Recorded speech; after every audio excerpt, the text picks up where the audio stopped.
গল্পের ঠিকানায় আপনাদের স্বাগত।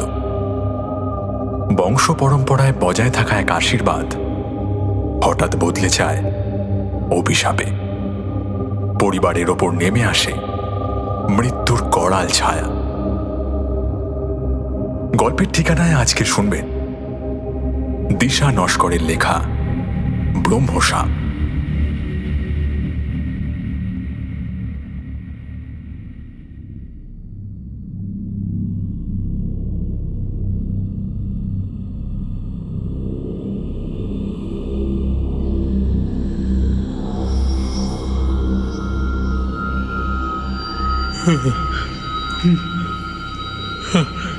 আমাকে দাও, আমাকে, আমি যা চাই আমাকে দাও, দাও, দাও, দয়া করো, দয়া করো, দাও।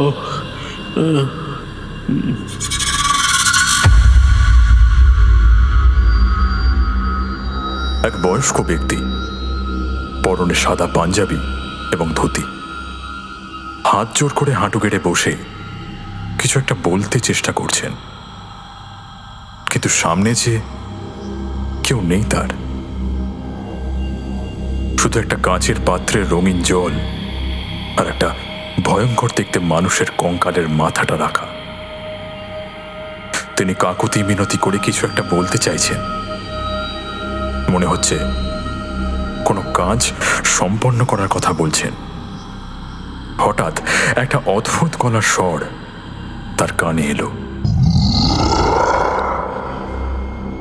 কিছু সময় পর তাকে দেখে মনে হলো তিনি যা চাইছিলেন তাই যেন পূরণ হয়েছে।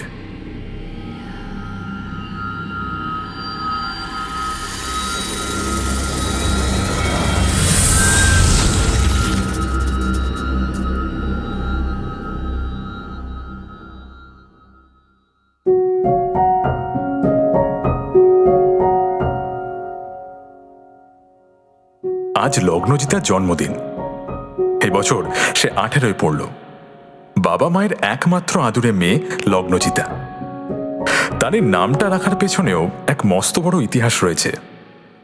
লগ্নজিতার বাবা সমরেশ বর্তমানে একজন প্রতিষ্ঠিত ব্যবসায়ী, কিন্তু তার এই অবস্থা আগে থেকে ছিল না। মেয়ে সংসারে আসার পর থেকেই তার ভাগ্যের চাকা হঠাৎ করে মোড় নিতে শুরু করে।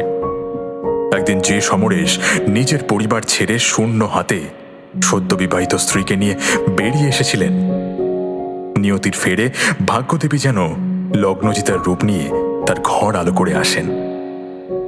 এরপর থেকে আর কোনোদিন তাকে পেছন ফিরে তাকাতে হয়নি।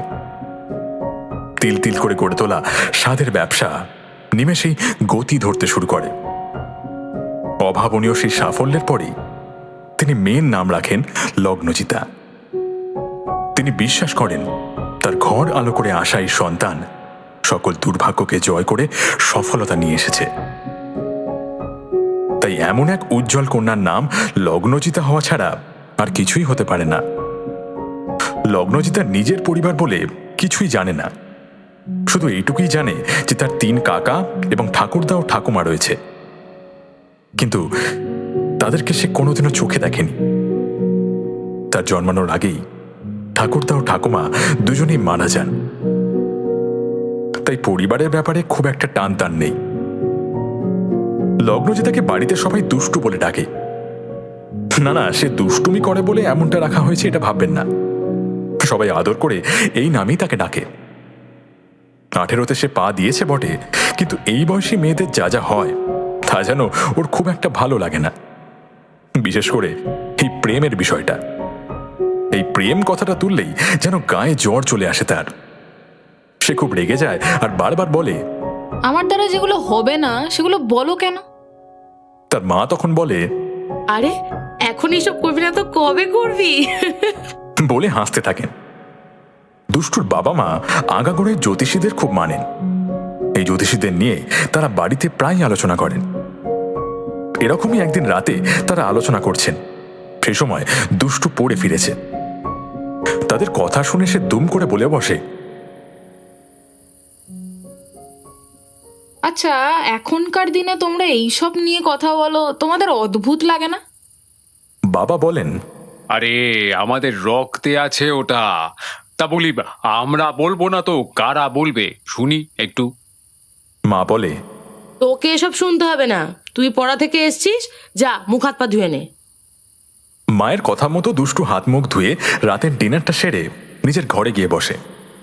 সে সদ্য কলেজে উঠেছে, তাই নতুন টিউশন, নতুন ফ্রেন্ডস আর রীতিমতো তাদের সাথে চ্যাটিংয়ে কথা বলা, এসবই এখন তার নিত্য নৈমিত্তিক রুটিন।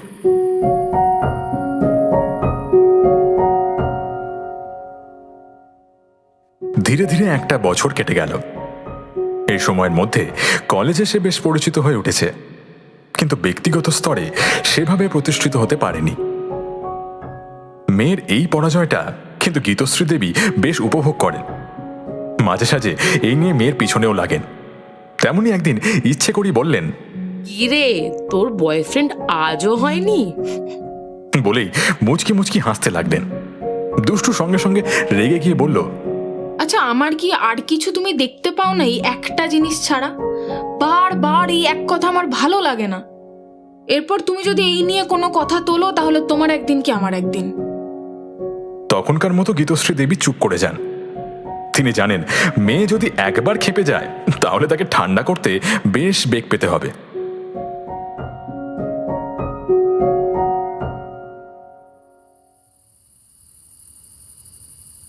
রাতে দুষ্টু তার হোয়াটসঅ্যাপটা খুলে একটু নেড়ে ঘেটে দেখছিল। এমন সময় একটা আননোন নাম্বার থেকে মেসেজ ঢোকে। নাম্বারটা দেখে সে চিনতে পারে না, কিন্তু কৌতূহলও চেপে রাখতে পারে না। এই রাত বিরেতে কে তাকে মেসেজ করছে সেটা দেখার জন্যই নাম্বারটার উপর সে ক্লিক করে। Hello miss, how are you? দুষ্টু এক নিমেষেই বুঝে যায় মেসেজটা কে করেছে। তোর কি খেয়ে দিয়ে কোনো কাজ নেই? মেসেজটা পাঠানোর বেশ কিছুক্ষণ অবধিও ওপাশ থেকে কোনো রিপ্লাই এলো না। শেষটায় দুষ্টু অধৈর্য হয়ে ফোনটা যখন রেখে দিতে যাবে, এমন সময় আবার একটা মেসেজ ঢুকলো। আরে খেয়ে দে কাজ করতে বসেছি বলেই তো টেক্সটটা করলাম। চট করে আমাকে 2 মাসে যা যা নোট স্যার লিখিয়েছে সেগুলো একটু পাঠাতো। কেন? নোটস পাঠানোর দায়িত্ব তো আমার নয়। সেসব তো পড়ানো শেষ হলে এমনিতেই গ্রুপে পাঠিয়ে দেওয়া হয়, আর সেটা তো রিয়াই করে দেয়। তাহলে ওর কাছ থেকে চা, আমার কাছ থেকে চাইছিস কেন?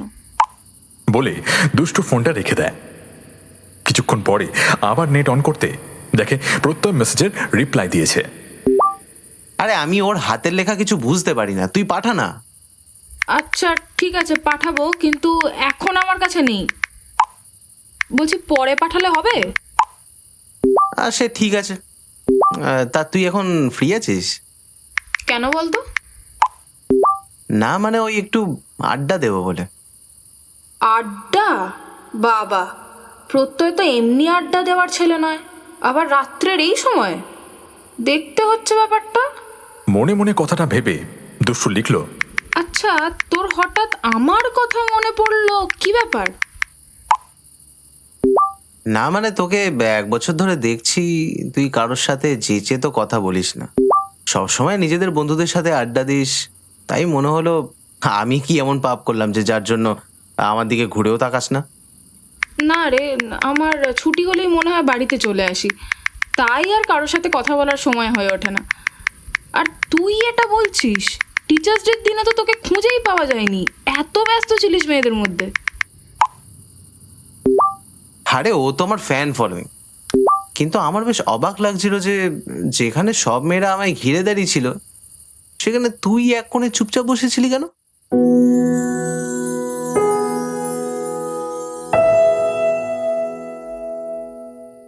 এটা শুনে যেন দুষ্টুর মন কেমন একটা হয়ে উঠল। এই মনোভাবটা সে আগে কখনো অনুভব করেনি। মেয়েদের মধ্যে ঘিরে থাকা একটা ছেলে, সে কিনা দুষ্টুকে দেখতে ব্যস্ত ছিল।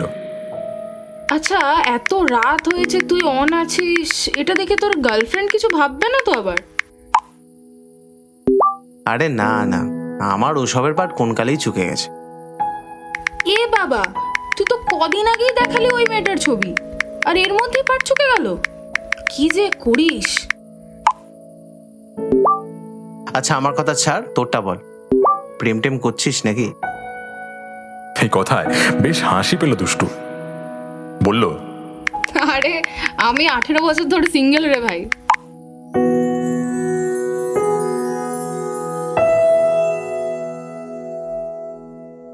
এটা শুনে প্রত্যয়ের হাতে চাঁদ পাওয়ার মতো ব্যাপার হলো।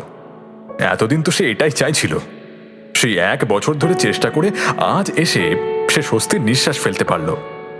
এবার বাকি শুধু দুষ্টুকে নিজের মনের কথাটা বলার। ও, একটা কথা তো আপনাদের বলাই হয়নি, দুষ্টু কিন্তু মনোবিদ্যায় পারদর্শী। নিজের ইচ্ছে সে বিষয়টা নিয়ে বেশ পড়াশোনা করেছে। তাই প্রত্যয়ের মনে কি চলছে সেটা বুঝে নিতে বিন্দুমাত্র সমস্যা হলো না তার।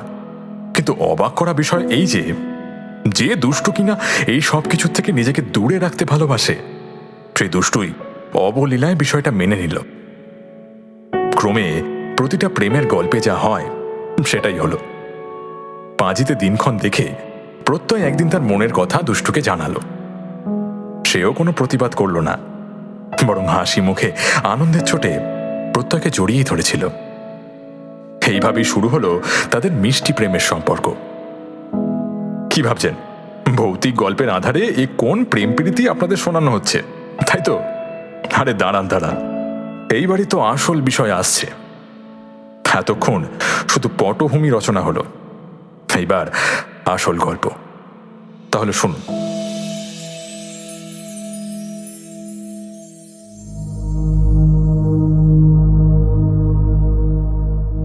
দুষ্টু যে মনোবিদ্যায় পারদর্শী এটা তো আগেই বলেছি। বিষয়টা সে শিখেছে বলা চলে, আবার ঠিক শেখার মতো করেও শেখেনি। আসলে ওর ঠাকুর দাদা ছিলেন এক মস্ত বড় জ্যোতিষী। এই ব্যাপারটা দুষ্টু খুব ভালোভাবেই জানত। এমনকি তার মাকে জিজ্ঞেস করে এও জেনেছিল যে তার ঠাকুরদার এক শিষ্য আছে, তাদেরই বাড়ির কাছে থাকেন। যে কোনো সমস্যায় পড়লে তার মা বাবা ঠাকুরদার সে শিষ্যের কাছেই যেতেন। জিনিসটা দুষ্টু খুব একটা পছন্দ করে না, কারণ সে আধুনিক যুগের মেয়ে, বোঝে শুধু লজিক্যাল কথা এবং সায়েন্স। তাই সে তন্ত্র চর্চায় আগ্রহী না হয়ে হিপনোটিজম এবং মাইন্ড রিডিং এর মতো বিষয়গুলো শিখে নিয়েছিল। আচমকা একদিন দুষ্টু জীবনে এমন এক অপ্রত্যাশিত ঘটনার খোলাসা হয় যা তার জীবনকে একেবারে নাড়িয়ে দিল।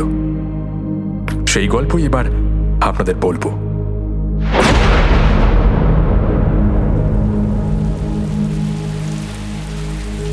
মাসটা তখন শ্রাবণে, বাইরে প্রবল গতিতে বৃষ্টি ঝরে চলেছে। দুষ্টু সে সময় বাড়িতে একাই ছিল। হঠাৎ একটা ফোন আসতেই তার বাবা মা বৃষ্টিকে মাথায় করেই বেরিয়ে পড়েন। কোথায় যাচ্ছেন দুষ্টুকে কিছু বলে যান না, শুধু জানান যে সে যেন কোনো চিন্তা না করে। তারা যত তাড়াতাড়ি পারবেন ফিরে আসবেন। সেই 7টার দিকে তারা বেরিয়েছেন। এখন রাত 10টা বাজতে চলল, এখনো যে তারা ফিরলেন না। দুষ্টুর মনে দুশ্চিন্তার উদয় হতে লাগলো। ফোনটা নিয়ে এসে প্রত্যয়কে একটা কল করলো।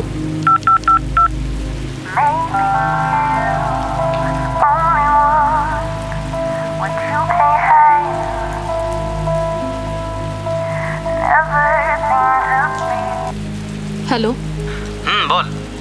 আমার সাথে একটু কথা বল না রে, বড্ড একা একা লাগছে।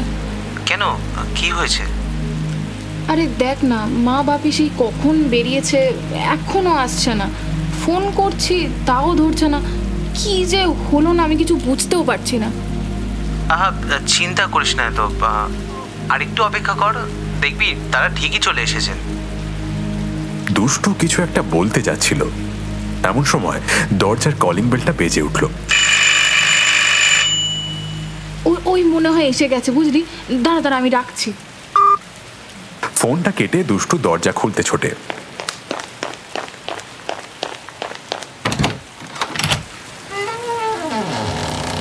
দরজা খুলে সে দেখে মা বাবা একেবারে জলে ভিজে স্নান করে গেছে। তোমরা কোথায় গেছিলে? আর ফোন করছিলাম, ফোন ধরছিলে না কেন? দরজায় তাদের দাঁড় করিয়েই দুষ্টু গড়গড় করে কথাগুলো বলে যায়। সমরেশ কিংবা গীতশ্রী কিন্তু সেসবের কোনো জবাব না দিয়েই তাকে পাশ কাটিয়ে ভেতরে ঢুকে আসে। আরে কি হলো, তোমরা কিছু বলছো না কেন? বাপি, মা, কি হয়েছে? গীতশ্রী বলেন, কিছু হয়নি, তুই যা গিয়ে পড়তে বস। পড়া আমার হয়ে গেছে, কিন্তু তোমরা এরকম চুপ করে আছো কেন? বললাম তো কিছু হয়নি, তুমি শুনতে পাচ্ছ না? যাও গিয়ে পড়তে বসো। বেশ চড়া গলায় এবার গীতশ্রী বলে ওঠেন। মায়ের ধমক খেয়ে ছলছল চোখে দুষ্টু তার ঘরে চলে যায়।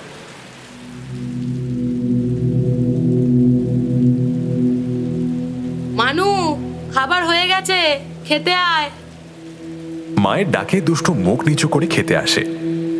খাওয়া দাওয়ার সময় সে আজ একটা কথা বলেনি। অন্যদিন খাবার টেবিলটাই 3 জন মানুষের শোরগোলে গম গম করে, কিন্তু আজ পুরো পিন ড্রপ সাইলেন্স।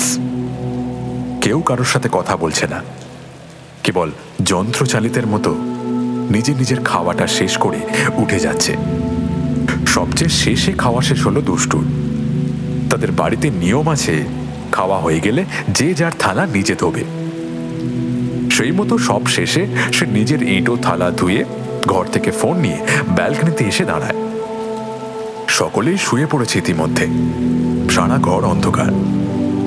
সেই অন্ধকারের মধ্যে দাঁড়িয়েই সে প্রত্যয়কে ফোন লাগায়।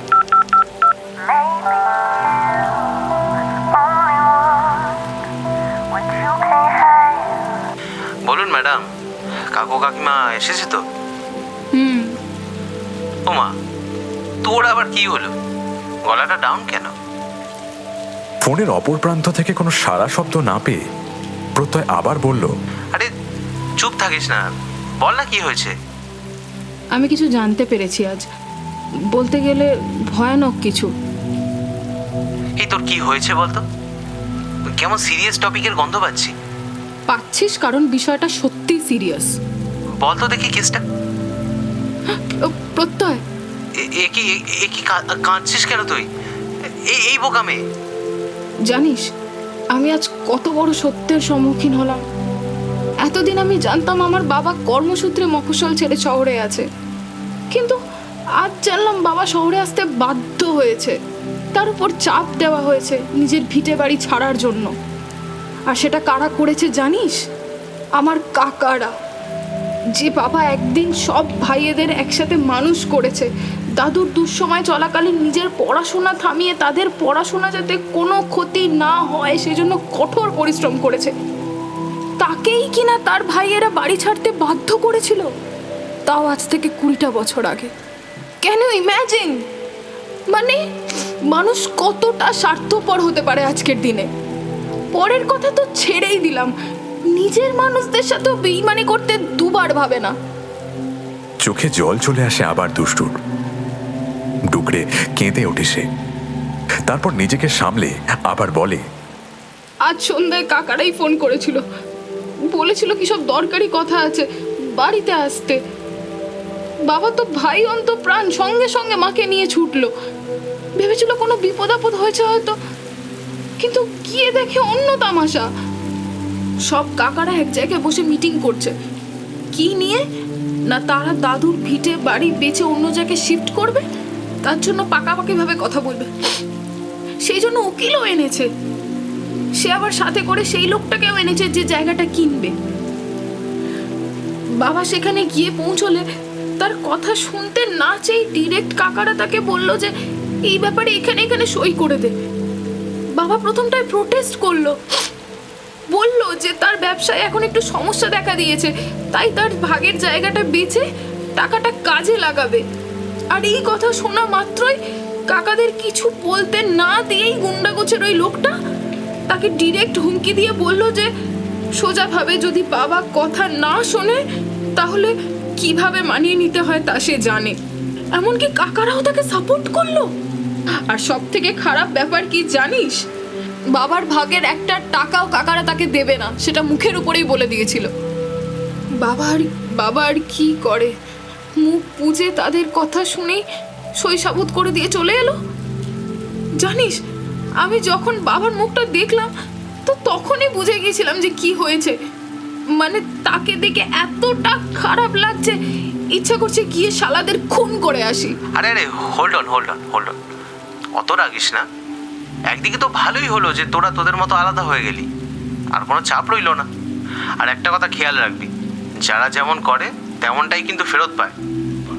সো চিল মার। চিলই মারছি।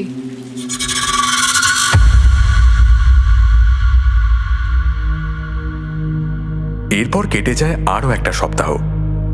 দুষ্টু ধীরে ধীরে তার বাবার সাথে হওয়া ঘটনাগুলো সামগ্রিকভাবে ভুলে গেলেও মন থেকে কিন্তু মুছে দিতে পারল না যে কাকাদের সে কোনোদিন চোখে দেখেনি, শুধু কথা শুনেছে। তাদের নিয়েই তার মনের মধ্যে একটা প্রতিহিংসা দানা বাঁধতে লাগলো।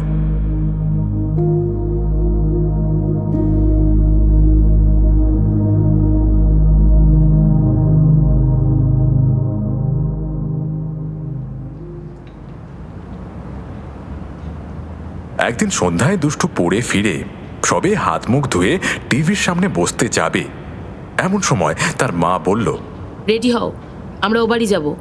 খুব খারাপ একটা ঘটনা ঘটেছে, এক্ষুনি যেতে হবে আমাদের। কেন?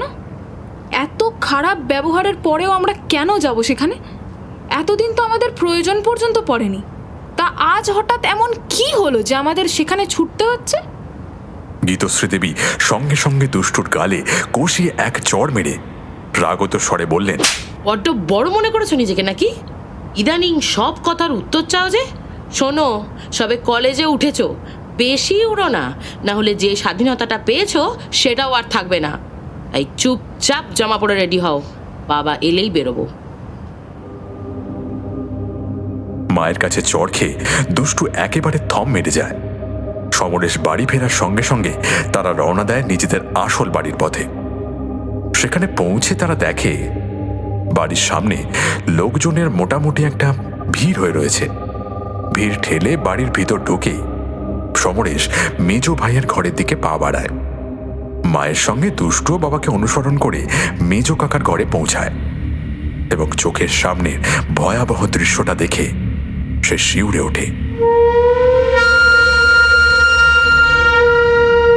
মেজ কাকার মৃত শরীরটা পড়ে আছে মেঝেতে, তার মুখে অজস্র আঁচড়ের দাগ, যেন কেউ ধারালো অস্ত্র দিয়ে ফালা ফালা করে তার মুখটা ক্ষত বিক্ষত করে তুলেছে।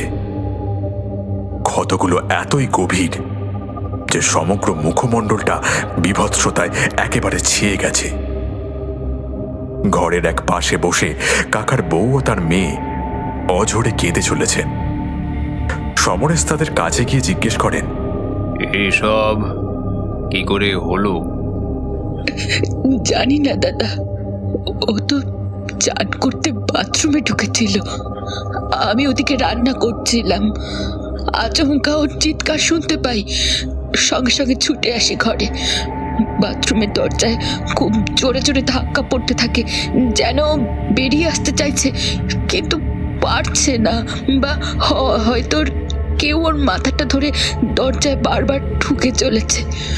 মুহুর্মুহু চিৎকার ভেসে আসছিল ভেতর থেকে। আমি তো ভয় পেয়ে বাকিতে ডাকতে যাই, কিন্তু ফিরে এসে দেখি ও এই অবস্থায় মেঝেতে পড়ে আছে। সারা মেঝে তখন রক্তে ভেসে যাচ্ছিল।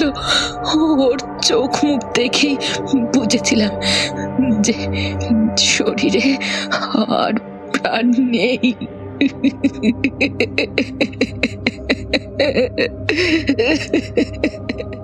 দুষ্টু প্রথমটায় মেজ কাকার মুখ দেখে ভয়ে মায়ের আড়ালে মুখ লুকিয়েছিল। কিছু সময় পর একটু ধাতস্থ হলে সে আবার কাকার মুখের দিকে তাকায়। এইবার সে আর ভয় পায় না, বরং খুঁটিয়ে খুঁটিয়ে মুখের আঁচড়গুলো পর্যবেক্ষণ করতে থাকে। স্পষ্টই বোঝা যাচ্ছে যে আঁচড়গুলো নখ দিয়ে করা হয়েছে, কারণ যদি ছুরির আঁচড় হতো তাহলে সেগুলো পরিষ্কার থাকতো, এতটা এবড়ো খেবড়ো হতো না। শখের বসে ক্রিমিনোলজি নিয়ে পড়ার সময় সেই বিষয়টা খুব ভালো করে জেনেছিল। আচ্ছা, তার মাথায় তো কি সহজেই ব্যাপারখানা ঢুকে গেল, কিন্তু বাকিরা কি কিছুই বুঝতে পারছে না, নাকি বুঝতে চাইছে না? দুষ্টু সেই সময় কিছু বলল না ঠিকই, কিন্তু মনের মধ্যে একটা সন্দেহ বহন করে বাড়ি ফিরে এল। সেই রাতে তার আর ঘুম হয়নি। বাবার সাথে কাকাদের করা অন্যায়ের জন্য তার কাকাদের প্রতি একটা রাগ সৃষ্টি হয়েছিল, কিন্তু তা বলে সে কারোর মৃত্যু আশা করেনি।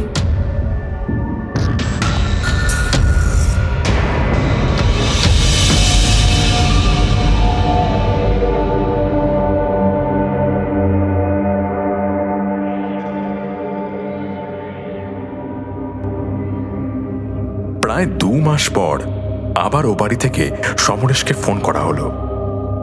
এইবার ফোন করেছে তার সেজো ভাইয়ের বউ।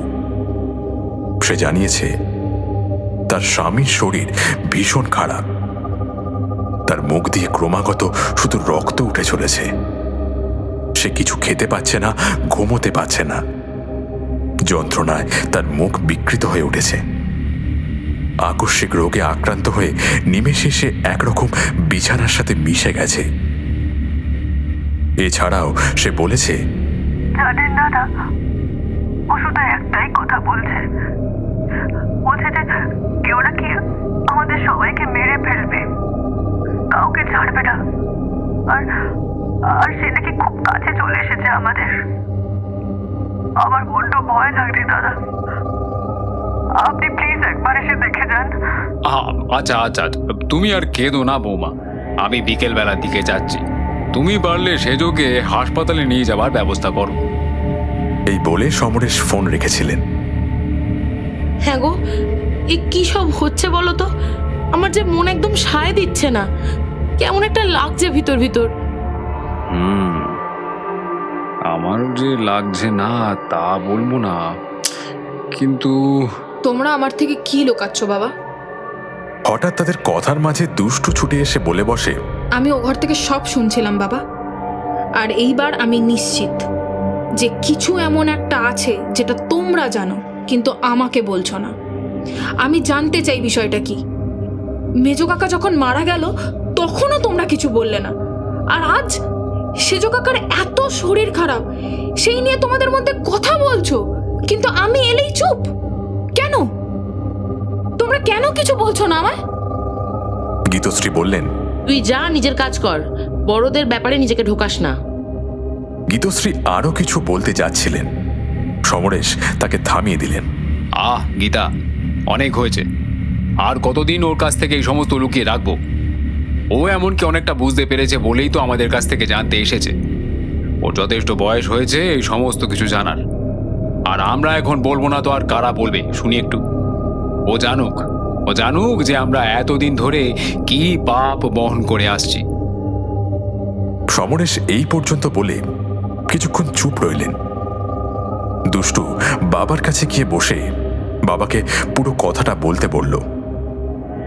সমরেশ কিছুক্ষণ দুষ্টুর চোখের দিকে এক দৃষ্টে তাকিয়ে থাকলেন, তারপর বলতে শুরু করলেন। দেখ মা, তোর ঠাকুর দাদা মস্ত বড় একজন জ্যোতিষী ছিলেন, সেটা তো তুই জানিস, কিন্তু তুই এটা জানিস না যে তিনি জ্যোতিষের পাশাপাশি তন্ত্র চর্চাও করতেন, অর্থাৎ তিনি একজন ঘোরতর তান্ত্রিক ছিলেন। তৎকালীন সময় তার কাছে দূর দূর থেকে মানুষেরা নিজেদের সমস্যা নিয়ে আসতেন। তিনি নিজের কর্মদক্ষতা দ্বারা সেই সমস্ত সমস্যার সমাধান করতেন। বাবার এক গুরুদেব ছিলেন, তার কাছ থেকে তিনি যাবতীয় তন্ত্র শিক্ষা লাভ করেছিলেন।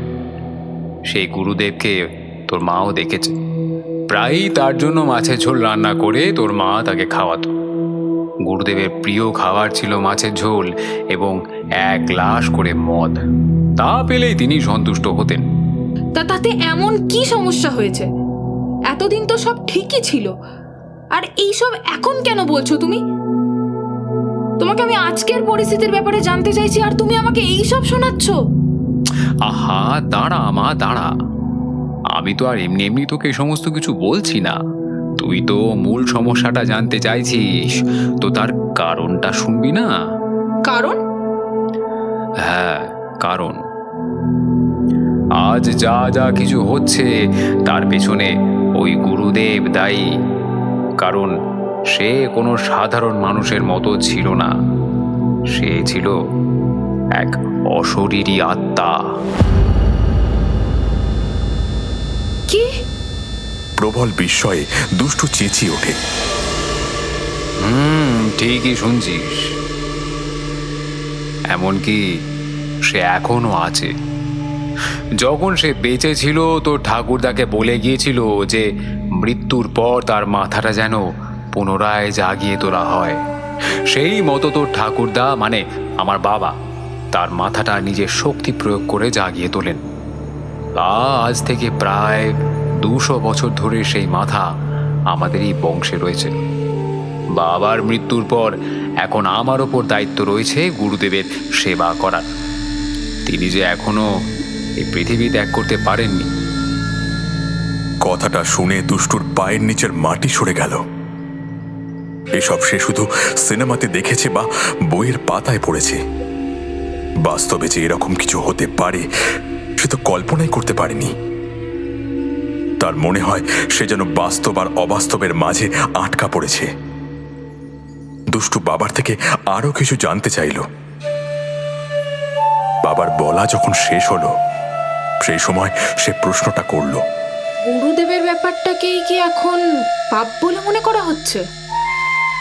সমরের সামনে পিছনে মাথা নেড়ে বললেন, হ্যাঁ, এটাই আমাদের কাছে এখন বড় পাপ। কারণ তুই হওয়ার 2 বছর আগেই আমরা এখানে চলে আসি। ফলে সেই গুরুদেবের দায়িত্ব চলে আসে তোর মেজো কাকার ওপর। এতদিন সেই যত্ন নিত। মাঝে মাঝে গুরুদেব আমাদের কথা জানতে চাইতো, কিন্তু যখন সে জানতে পারে যে আমরা বাড়ি ছেড়ে চলে এসেছি তখন তিনি প্রচণ্ড ক্ষুব্ধ হয়ে ওঠেন। আজ প্রায় 18 বছর হতে চলল আমরা আমাদের আসল বাড়ি ছাড়া। তার উপর 4 ভাইয়ের মধ্যে ঝগড়া বিবাদ লাগায় গুরুদেব আরও প্রত্যাখ্যিত হয়ে থাকেন। দীর্ঘদিন ধরে যত্নের অভাবে সেই রাগ আজ আমাদের পরিবারের উপরে আশীর্বাদের পরিবর্তে অভিশাপ নামিয়ে এনেছে। দুষ্টু সবটা শুনে চুপ করে বসে থাকে।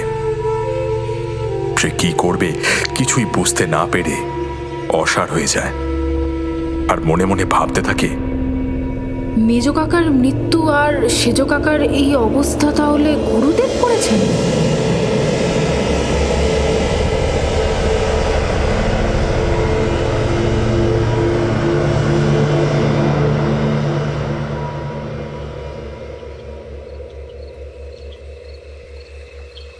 বিকেলে গীতশ্রীকে নিয়ে সমরেশ একবার ঘুরে আসেন হসপিটাল থেকে।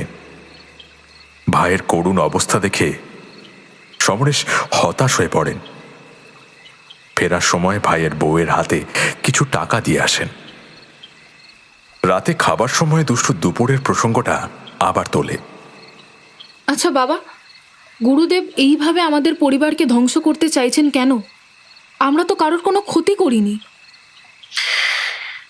জানি না রে, জানি না। সেটা তো আমিও বুঝতে পারছি না। এতদিন পর হঠাৎ এই সমস্ত।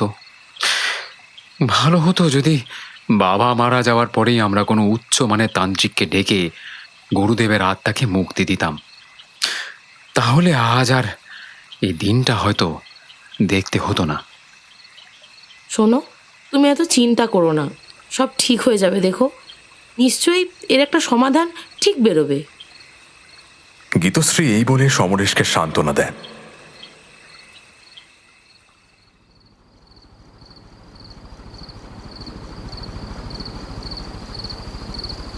রাতে দুষ্টু তার মায়ের সাথেই ঘুমোয়। একা ঘুমোতে তার ভয় লাগে, সেই জন্য। ঘুমের মধ্যে হঠাৎ দুষ্টুর চেতনা ফিরে আসে। সে চোখ মেলে তাকায়। তার চোখের সামনে দৃশ্যপট তখন সম্পূর্ণ পাল্টে গেছে। সে তো নিজের ঘরেই ঘুমিয়েছিল, তাহলে এখন সবটা পাল্টালো কি করে? নিজের ঘরের পরিবর্তে সে নিজেকে আলাদা এক জায়গায় উদ্ধার করলো। জায়গাটা আরেকটা ঘর, তবে তা দুষ্টুদের নয়। কিছুক্ষণ এদিক ওদিক তাকিয়ে সে বুঝল ঘরটা আসলে কার। জায়গায় জায়গায় থরে থরে বই, পুঁথিপত্র ইত্যাদি সাজানো। সেখানে ইলেকট্রিকের কোনো আলো জ্বলছে না, কেবল একটা জ্বলন্ত লণ্ঠন রাখা আছে টেবিলের ওপর। লণ্ঠনের মৃদু আলোতে দুষ্টুর চোখ সয়ে আসতে সে সারা ঘরটা ভালোভাবে দেখে নিল। অদ্ভুত সব জিনিসে ঠাসা ঘরটা। বইপত্র তো আছেই, তার পাশাপাশি মেঝের উপর রাখা আছে বিকট দর্শন সব মূর্তি। কোনোটা 3টে মাথা, তো কোনোটার আবার মাথাই নেই, আছে অনেকগুলো হাত। ঘরের এক কোণে কালো কাপড় দিয়ে একটা বিশাল আকারের বস্তু ঢাকা ছিল। দুষ্টুর বড্ড কৌতূহল হলো বস্তুটাকে দেখার। সে উঠে গিয়ে বস্তুটার উপর থেকে কালো কাপড়টা সরাতেই আঁতকে উঠে কয়েক পা পিছিয়ে এলো। প্রকাণ্ড একটা সিংহের কাটা মাথা ঢেকে রাখা হয়েছিল ওই কাপড়টা দিয়ে। অন্ধকারের মধ্যে আচমকা চোখের সামনে পড়ে যাওয়ায় এক মুহূর্তের জন্য তো দুষ্টুর মনে হয়েছিল এই বুঝি তার প্রাণটা বেরিয়ে যায়। লণ্ঠনের আলোয় কাটা মাথাটা দেখাচ্ছিল অধিকতর বীভৎস। তার চোখ সেই মৃদু আলোতেই জ্বলজ্বল করে উঠছিল, যেন এক্ষুনি সেটা জ্যান্ত হয়ে দুষ্টুর ওপর ঝাঁপিয়ে পড়বে। সে নিজেকে সামলে ঘরের অন্যদিকে যাওয়ার জন্য পা বাড়াতেই যাচ্ছিল, এমন সময় ঘরের অপর পাশ থেকে ভেসে এলো এক গুরু গম্ভীর কণ্ঠস্বর। দিদি ভাই। ডাকটা শুনে চমকে পিছনে ফিরে দাঁড়ায় দুষ্টু। তার সামনে তখন দাঁড়িয়ে আছে এক প্রবীণ ভদ্রলোক, পরনে সাদা পাঞ্জাবি ও সিল্কের ধুতি। মাথার চুলের সমস্তটা পেকে সাদা হয়ে গেছে। বয়সের ছাপ প্রবীণের মুখমণ্ডলে পড়েছে ঠিকই, কিন্তু তার ঠোঁটের কোণে ফুটে ওঠা ইঙ্গিতবাহী হাসি বুঝিয়ে দিচ্ছিল তিনি বেশ বুদ্ধিমান। আপনি কে? দুষ্টু বলে ওঠে, আমি কে? বলে ভদ্রলোক মৃদু হাসেন, তারপর বলেন, আমায় যখন চিনতেই পারলে না তখন থাক। আমি বরং তোমাকে কাজের কথাটাই বলে চাই। শোনো মন দিয়ে, তোমার পরিবার যে বিপদের মুখে পড়েছে তার থেকে উদ্ধার করতে একমাত্র তুমিই পারবে, অন্য কেউ নয়। নিয়তির এটা ইচ্ছে, কিন্তু তার জন্য তোমায় আগে প্রস্তুত হতে হবে। প্রাথমিক কিছু জ্ঞান অর্জন করতে হবে। তার জন্য আগে তোমায় যেতে হবে তোমার নিজের বাড়িতে। সেখানে গিয়ে তুমি তোমার ঠাকুর দাদার ঘরে যাবে। আশা করছি তুমি সে ঘর চেনো। সেখানে পৌঁছানোর পর দেখবে ঘরের দক্ষিণ দিকে একটা বিশাল বড় ট্রাঙ্ক রয়েছে। সবার আড়ালে ট্রাঙ্কটাকে খুলবে। তার মধ্যে একটা লাল রঙের কাপড় জড়ানো পুঁথি দেখতে পাবে তুমি। সেটা বের করে এনে খুব গোপনে নিজের সাথে বাড়িতে নিয়ে আসবে। তারপর সেটা ভালো করে পড়বে, বুঝলে? একবার যদি তুমি ওই পুঁথিটা শুরু থেকে শেষ অবধি পড়ে ফেলতে পারো, তাহলেই সমস্যার সমাধানের পথ পেয়ে যাবে, বুঝলে? দুষ্টু ভদ্রলোকের কথার উত্তরে যন্ত্রচালিতের মতো করে বলে, বুঝলাম, কিন্তু আপনি কে সেটা তো এ কি কোথায় গেলেন আপনি? এক্ষুনি তো আমার সামনেই দাঁড়িয়েছিলেন। এর মধ্যে কোথায় চলে গেলেন? আমার যে আপনাকে আরো কিছু প্রশ্ন করার বাকি ছিল। সারাদিন প্লিজ এভাবে চলে যাবেন না, ফিরে আসুন। মানু, এই এই এই এই মানু, ওঠ ওঠ বলছি। ঘুমিয়ে ঘুরে কার সাথে বকে যাচ্ছিস? ওঠ। এই আরে মানু ওঠ। কি রে? হ্যাঁ হ্যাঁ, কি হয়েছে? আরে সেটাই তো আমি জিজ্ঞেস করছি, কি হয়েছে তোর? চেঁচাচ্ছিলিস কেন পাগলের মতো? দুষ্টু মায়ের কথা শুনে যারপর নাই অবাক হয়ে হতবুদ্ধির মতো চেয়ে থাকে। এতক্ষণ সে স্বপ্ন দেখছিল। উফ, কি জীবন্ত স্বপ্ন! দুষ্টুর একেবারে ঘাম ছুটিয়ে ছেড়েছে। কি রে, বল কিছু। হ্যাঁ, কিছু না, স্বপ্ন দেখছিলাম। আমি গিয়ে চোখে মুখে জল দিয়ে আসি। দুষ্টু বিছানা ছেড়ে উঠে আলো জ্বালিয়ে বাথরুমে যেতে যাবে, এমন সময় ডেস্কের উপর রাখা একটা ছবিতে তার চোখ চলে যায়। দুষ্টু বুঝতে পারে তার মেরুদণ্ড বেয়ে এক শীতল স্রোত বয়ে যাচ্ছে। বিন্দু বিন্দু ঘাম জমছে তার কপালে। কাঁপা কাঁপা গলায় সে মাকে জিজ্ঞেস করে, ডেস্কের উপর ওই সাদা পাঞ্জাবি ধুতিতে লোকটা কে মা? কোন লোক? ও, উনি তো তোর ঠাকুরদা। মায়ের বলা শেষ শব্দটা দুষ্টুর কানে বারবার ফিরে ফিরে আসে। মনে পড়ে যায় স্বপ্নে দেখা সেই লোকটার কথা।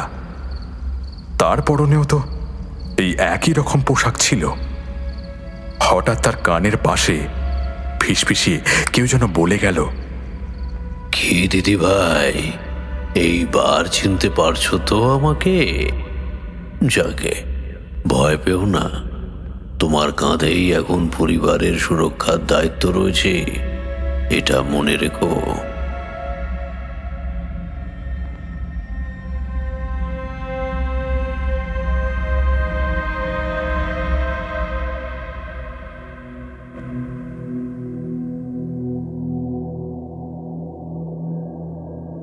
দুষ্টু এখন তার নিজের বাড়িতে রয়েছে। মা বাবাকে রাজি করিয়ে তাদের নিয়ে সকাল সকাল এখানে চলে আসে। যে দুষ্টু এতদিন কাকাদের নাম শুনলে খাপ্পা হয়ে উঠত, সে আজ বাড়ি যাওয়ার বায়না ধরেছে। এই দেখে তার বাবা মা বেশ অবাক হয়। তাদের মনের ভাবটা বুঝতে পারে দুষ্টু। পরিস্থিতি সামাল দিতে সে বলে, আরে অবাক হচ্ছ কেন? বাড়িতে এখন কেউ নেই, কাকিমাদের উপরেই সব দায়িত্ব পড়ে গেছে। আর এই সময় আমরাই তো আছি নাকি তাদের সাহায্য করার জন্য। তার এই কথা শুনে বাবা মা আর কিছু না ভেবে তাকে বাড়ি নিয়ে চলে আসে। বাবা এখন হসপিটালে গেছে কাকাকে দেখতে, আর মা বাড়িতে কাকিমার কাজে হাত লাগাতে ব্যস্ত। এই সুযোগে দুষ্টুকে যা করার করে ফেলতে হবে। সে প্রথমে সবার অলক্ষ্যে ঠাকুরদার ঘরে গিয়ে ঢুকল। খুব ভালো করে ঘুরে ঘুরে দেখল ঘরখানা। স্বপ্নের সাথে একেবারে মিলে যাচ্ছে। ঘরটায় কোনো রকম বিজলিবাতি বা অন্যান্য বৈদ্যুতিক ব্যবস্থা নেই। কেবল টেবিলের ওপর রাখা একটা কালি পড়া লণ্ঠন। অনেকগুলো বই দেখতে পেল মেঝের ওপর ছড়িয়ে ছিটিয়ে পড়ে আছে। কিন্তু ট্রাঙ্কটা কোথায়? ট্রাঙ্কটা কোথায় কোথায়? আরে ওই যে ট্রাঙ্ক, হ্যাঁ ওই তো, ওইটাই। স্বপ্নে দেখা সেই ট্রাঙ্কটার দিকে এগিয়ে গেল দুষ্টু। তার কাছে গিয়ে সেটাকে খুলতে খুব একটা বেগ পেতে হলো না। পুরনো ট্রাঙ্ক। ডালাটা ধরে কয়েকটা হ্যাঁচকা টান দিতেই সেটা বিকট শব্দ করে খুলে গেল। সঙ্গে সঙ্গে বহুদিনে জমে থাকা একটা ভ্যাপসা গন্ধ দুষ্টুর নাকে এসে লাগলো। ডালাটা তো খুলে ফেললাম, এবার দেখতে হবে লাল কাপড় জড়ানো পুঁথিটা কোথায় আছে। ট্রাঙ্কের ভিতর একটু নাড়াঘাটা করতেই সে লাল কাপড়ে মোড়া পুঁথিটা দেখতে পেল। চোখ দুটো আনন্দে চিকচিক করে উঠল ওর। পেয়েছে, সে পেয়েছে। ঠাকুরদার বলা সমস্যা সমাধানের পথ সে উদ্ধার করতে পেরেছে। উত্তেজনায় দুষ্টু চেঁচিয়ে উঠতে মন চাইল, কিন্তু তৎক্ষণাৎ নিজের অনুভূতিকে নিয়ন্ত্রণে এনে খুব সন্তর্পণে আবার ট্রাঙ্কের ডালাটা বন্ধ করে দিল সে। তারপর চুপি চুপি ঘর থেকে বেরিয়ে এলো। পরে বাড়ি ফিরে সবে দুষ্টু পুঁতিটা নিয়ে বসবে, এমন সময় তার মা বললেন, আমি তাহলে ঠিকই ভেবেছিলাম। হঠাৎ করে তুই যখন ও বাড়ি যাওয়ার কথা বলছিস, তার মানে নিশ্চয়ই কোনো ফোন নিয়ে এটেছিলি। এই পুঁতিটা তো আমার শ্বশুর মশাইয়ের, তুই কোত্থেকে পেলি? তোমার শ্বশুরমশাই নিজেই কাল রাতে আমার স্বপ্নে এসে এটার ব্যাপারে বলে গেছেন, তাই চুপি চুপি আমি এটা তার ঘর থেকে বের করে এনেছি। মহা ধরিবাজ মেয়ে তো তুই। আচ্ছা এসব ছাড়, ও বাড়ি থেকে এসেছিস, যা আগে গিয়ে মাথায় গঙ্গা জল দে, তারপর এসব নিয়ে বসবি। মা তো হুকুম করে চলে গেলেন, কিন্তু দুষ্টুর আর পুঁথিটা নিয়ে বসা হলো না। হাত মুখ ধুয়ে ঘরে আসতেই তার ফোনটা বেজে উঠল। প্রত্যয়ের ফোন।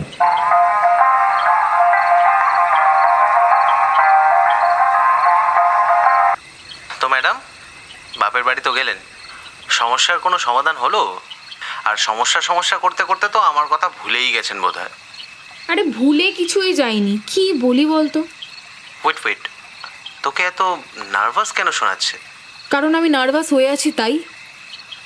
আসলে কি বলতো, অনেক কিছু জানতে পেরেছি, কিন্তু কিছু সমস্যার সমাধান যেন হতেই চাইছে না। আজ আমি ও বাড়ি গেছিলাম একটা কারণে, তোকে বললে তুই হয়তো বিশ্বাসই করবি না। তোর বলার কাজ তুই বলে যা, বিশ্বাস অবিশ্বাস আমারও। আসলে কি হয়েছে, দুষ্টু এরপর প্রত্যয়কে গড়গড় করে গত রাতের স্বপ্নের ব্যাপারটা আদ্য প্রান্ত খুলে বলল। বলার মাঝে প্রত্যয় একটাও টু শব্দ করেনি, বরং শুনতে শুনতে অবাক হচ্ছিল। দুষ্টুর বলা শেষ হলে সে বলল, আরে বাস, এ তো পুরো সিনেমা। স্বর্গত দাদু নাকি তো স্বপ্নে এসে অর্ডার দিয়ে যাচ্ছে। আরে জিও, আবার তুই মজা করছিস সেটা নিয়ে? এই জন্য আমি কিছু বলতে চাই না। ও হো, আরে আমি তো বকতে বকতে ভুলেই গেছিলাম ওই পুঁথির ব্যাপারটা। তুই ফোন রাখতো, আমি গিয়ে পুঁথিটা পড়ে দেখি। এক দৌড়ে দুষ্টু ঘরে ঢুকে ফোনটা বিছানার উপর ছুঁড়ে ফেলে টেবিলে গিয়ে বসে।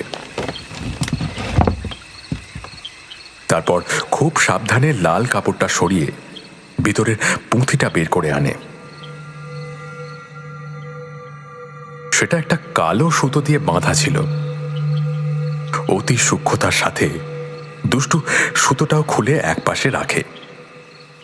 এরপর ধীরে ধীরে পুঁথিটা খোলে। পুঁথির প্রথম পাতায় বড় বড় করে লেখা আছে ব্রহ্ম আদেশ। পরের পাতাটা উল্টাতে দুষ্টু চোখে পড়ে খুঁতে খুঁতে অক্ষরে লেখা কিছু শব্দ। অনেক দিনের পুরনো হওয়ায় লেখাগুলো ঠিকমতো বোঝা যাচ্ছে না। বেশ কিছুক্ষণের সাধ্য সাধনার পর গিয়ে দুষ্টু লেখাগুলো উদ্ধার করতে পারে। সেখানে লেখা আছে, 13ই আশ্বিন, বাংলা 1301 সন। আমি শম্ভুচরণ মুখোপাধ্যায় আজ আমার গুরুর কাছ থেকে তন্ত্রের সমস্ত শিক্ষা অর্জন করে শিষ্য জীবনের ব্রত শেষ করলাম। আজ প্রায় 10টা বছর আমি তার সাথে থেকে হিমালয়ের দুর্গম স্থানে লোকচক্ষুর আড়ালে তপস্যা এবং সাধন ভজনে লীন রয়েছি। এতগুলো বছরে নানাবিধ বিচিত্র অভিজ্ঞতার সম্মুখীন হতে হয়েছে আমাকে। তার মধ্যে কোনোটা সুন্দর, আবার কোনোটা প্রাণঘাতী। 10 বছরের জীবনে আমি 3বার মৃত্যুকে খুব কাছ থেকে প্রত্যক্ষ করেছি এবং প্রতিবারই গুরুদেব আমাকে রক্ষা করেছেন।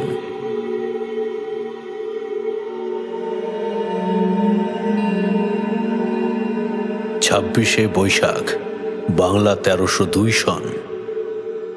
হিমালয় থেকে আমি বাড়ি ফিরে এসেছি এই কিছুদিন হল।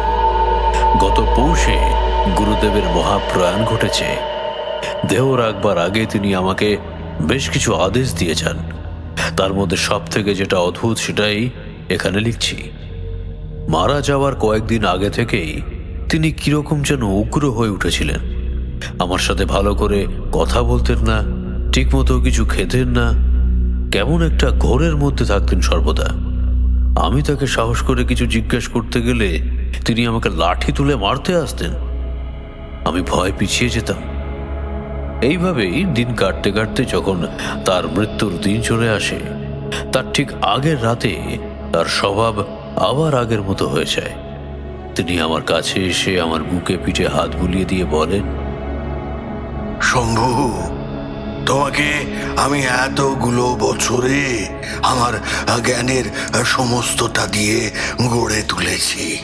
কারণ যেদিন আমি তোমাকে প্রথম দেখেছিলাম সেদিনই বুঝতে পেরেছিলাম তোমার মধ্যে সেই ক্ষমতাটা আছে।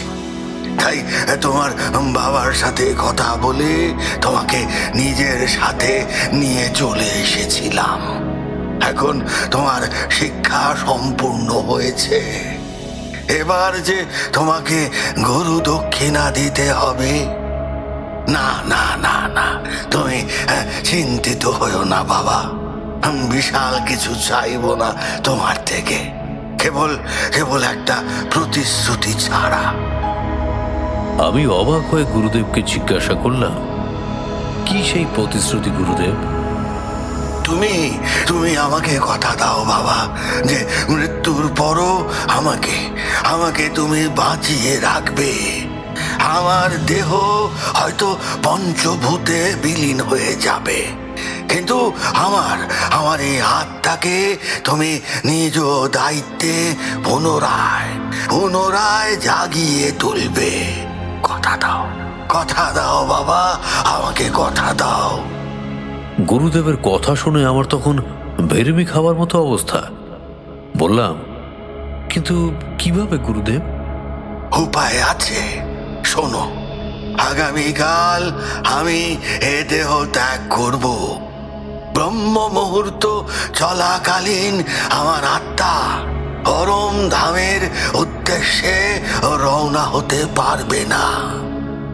শরীর ছাড়লেও আমাকে এর আশেপাশেই থাকতে হবে। তুমি সেই সময় আমার মাথাটা শরীর থেকে কেটে নেবে, বুঝতে পেরেছো? তারপর ভালো করে সমস্ত মাংস চামড়া তুলে নিয়ে ভেতরের ওই কঙ্কালটা বের করে আনবে। এতটা করার পর খুলিটা দু হাতে আকাশের দিকে তুলে ধরে এই মন্ত্রটা একটানা 5 বার বলে যাবে, বুঝতে পেরেছো? 5 বার। তাহলেই দেখবে খুলির মধ্যে চোখের গর্ত দুটো একসময় উজ্জ্বল হয়ে উঠছে। তখনই তুমি বুঝতে পারবে আমার আত্মা এই খুলিতে প্রবেশ করে গেছে। তারপর তুমি খুলিটা নিয়ে বাড়ি ফিরে যেও। প্রতিদিন ভোগ হিসেবে ওই পোড়া ট্যাংরা মাছের ঝোল ও মদ রেখে দেবে খুলির সামনে। এইভাবে সারা জীবন তোমাকে এটা করে যেতে হবে। তোমার মৃত্যুকালে পরবর্তী উত্তরাধিকারদেরও এই বিষয় জানিয়ে যাবে, যাতে তারাও আমার সেবা করে। আজ থেকে 100 বছরের মাথায় ব্রহ্মযুগ দেখা দেবে। সেই দিনই এই খুলি প্রচন্ড বিস্ফোরণের সাথে ফাটবে এবং আমি মুক্তি পাব। গুরুদেবের কথা মতোই সবটা ঘটল। পরের দিন তিনি মারা গেলেন। আমিও তার আদেশ পালন করলাম। দেখলাম সত্যি সত্যি তার খুলি একসময় দপ করে জ্বলে উঠল।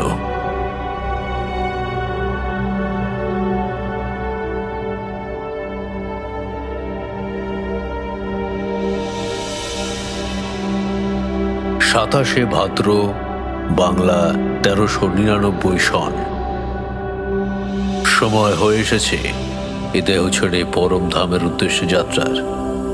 চোখের সামনে সাক্ষাৎ মৃত্যুকে আমি দেখতে পাচ্ছি, কিন্তু তাতে আমার এতটুকু ভয় বা দুঃখ নেই, কারণ এ মৃত্যুর মাধ্যমেই যে সে আসবে এই বংশে।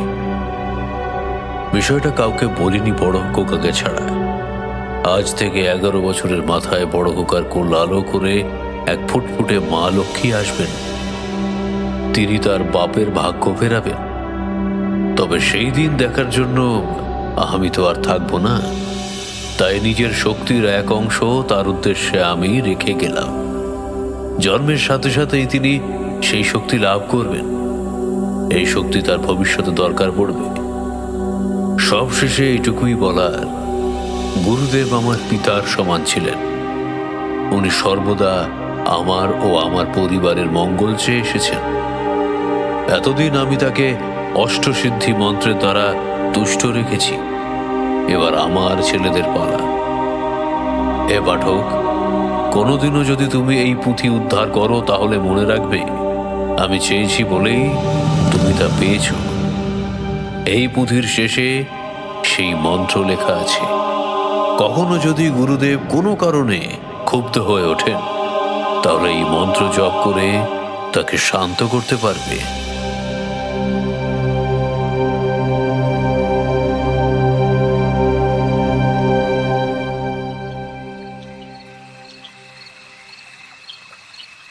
চার পাতার পুঁথি সমাপ্ত হলো। এরপর আর একটা পাতা রয়েছে, তবে তাতে সেই মন্ত্রটা লেখা। পুঁথিটা পড়ার পর দুষ্টু আরো ভাবতে লাগলো যে গুরুদেব যখন তাদের এতটাই কাছের, ঠাকুরদা বলছেন যে তিনি এই পরিবারের কোনো ক্ষতি চান না, তাহলে একের পর এক ঘটনা কেন ঘটছে? দুষ্টু এটা নিয়ে সারা রাত ভাবল। ভোর রাতের দিকে অনেক ভাবনা চিন্তার পর তার মাথায় একটা বুদ্ধি এলো। এই মুহূর্তে একজনই আছেন যে তার সাহায্য করতে পারে। আর সেটা কিভাবে সম্ভব হবে লগ্না? তুই ঠিক করে বলতো, আমার কাছ থেকে কি জানতে চাস? তোমাকে তো সবই খুলে বললাম। এই পুঁথিটা আমি ও বাড়ি থেকে লুকিয়ে নিয়ে এসেছি। কাল সারা রাত পড়ার পর মনে হলো তুমি ছাড়া কেউ আমাকে হেল্প করতে পারবে না। এই ব্যাপারে তো আমি আগে কিছু জানতাম না। শুধু এইটা ছাড়া যে আমার গুরু অর্থাৎ তোর ঠাকুরদারও একজন মহাগুরু ছিলেন, কিন্তু সে আজ এই রূপ নিয়েছে কেন? আমারও যে একই প্রশ্ন দাদু। তুমি ঠাকুরদার শিষ্য, বলা চলে তার প্রতিচ্ছবি। এখন পারলে তুমিই পারবে সব প্রশ্নের উত্তর দিতে। সে তো ঠিক আছে, তবে আমার মনে হয় এসবের থেকে তো দূরে থাকাটাই শ্রেয়। ব্যাপারটা ভয়ানক। যে কোনো সময় কিছু একটা হয়ে যেতে পারে তোর। 150 বছর ধরে মুক্তি না পাওয়ার ফলে বোঝা যাচ্ছে তার শক্তি বহুগুণে বৃদ্ধি পেয়েছে। কিন্তু দাদু, আমি ঠাকুরদার পুঁথিতে তো পড়েছি যে ওনার গুরুদেব নৃশংস নন। উনি নাকি ঠাকুরদার বাবার মতোই ছিলেন, সবসময় তার পাশে থাকতেন, কোনো ক্ষতির কথা ভাবতেনই না। সবই বুঝছিলাম না, কিন্তু আমার মনে হয় তোর কাকাদের মধ্যে কেউ ওনার যত্নে কোনো খামতি রেখেছিল, তাই আজ এই পরিণাম দেখতে হচ্ছে। আচ্ছা, এক কাজ করিস তো, আমাকে পুঁথিটা দিয়ে যাস, আমি দেখছি কি করা যায়। আমি এনেছি ওটা, এই নাও ধরো।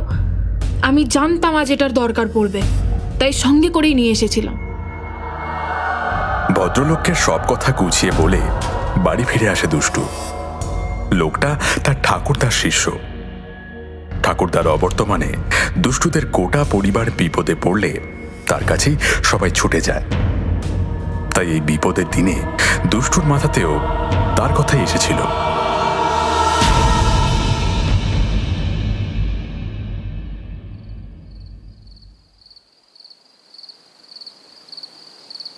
সেদিন রাতে দুষ্টু প্রথম থেকে আবার ভাবতে শুরু করলো। এখনো পর্যন্ত যা কিছু সে জানতে পেরেছে তা সবই খাপ ছাড়া। আগে সেগুলোকে পরপর সাজাতে হবে। প্রথমত তার বাবার ঘর ছাড়ার কারণ হলো কাকাদের ষড়যন্ত্র। দ্বিতীয়ত বাবার ঘর ছাড়া 27 বছর পর মেজ কাকার ভয়ানক মৃত্যু। এবং তৃতীয়ত সেজ কাকার শরীর এতটা খারাপ হওয়া। বাবা বলছে গুরুদেবের জন্য এসব হচ্ছে। অন্যদিকে ঠাকুরদার পুঁথি বলছে গুরুদেব কোনোদিনও এই পরিবারের ক্ষতি করার কারণ হতেই পারেন না। তাহলে আসল কালপ্রিটটা কে? দুষ্টু তার ঘরে পায়চারি করতে করতে কখন এসে যে ডেস্কের সামনে বসে ঘুমিয়ে পড়েছিল তা সে জানে না। হঠাৎ মায়ের ডাকে তার ঘুম ভেঙে যায়। মানু, এই মানু, মানু ওঠ না, শোন না, সেজু কাকার শরীর আরো খারাপ হয়ে গেছে, আমাদের এক্ষুনি বেরোতে হবে। ঘুম চোখেই সে উঠে তাড়াতাড়ি রেডি হয়ে নেয়। এক মুহূর্তের জন্য ঘড়ির দিকে তার চোখ যায়। রাত 3টে বাজে। আচমকাই তার মনের ভিতরে কেমন কু ডেকে ওঠে। রাত 3টের সময়টাকে ডেভিলস আওয়ার বলে। কে জানে কাকার কিছু ভালো মন্দ হয়ে গেল না তো? নার্সিংহোম থেকে বাড়ি ফিরতে দুষ্টুদের ভোর হয়ে গেল। না, বিপদ আপাতত কেটে গেছে। ডাক্তারবাবু অনেক চেষ্টা করে এ যাত্রায় কাকাকে বাঁচিয়ে নিয়েছেন। তবে তিনি জানিয়েছেন খুব একটা খুশির খবর এটা নয়।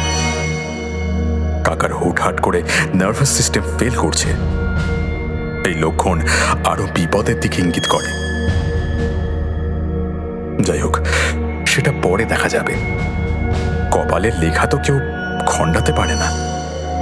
যদি কিছু হওয়ার, তবে তা হবেই। বাড়ি ফিরে হাত মুখ ধুয়ে দুষ্টু ফ্রেশ হয়ে নিল। এখন আর ঘুম আসবে না। সে ভাবল, দাদু কি আদৌ কিছু জানতে পেরেছে নাকি? প্রায় ভাবার সাথে সাথেই তার ফোন সশব্দে বেজে ওঠে। দাদু ফোন করছে।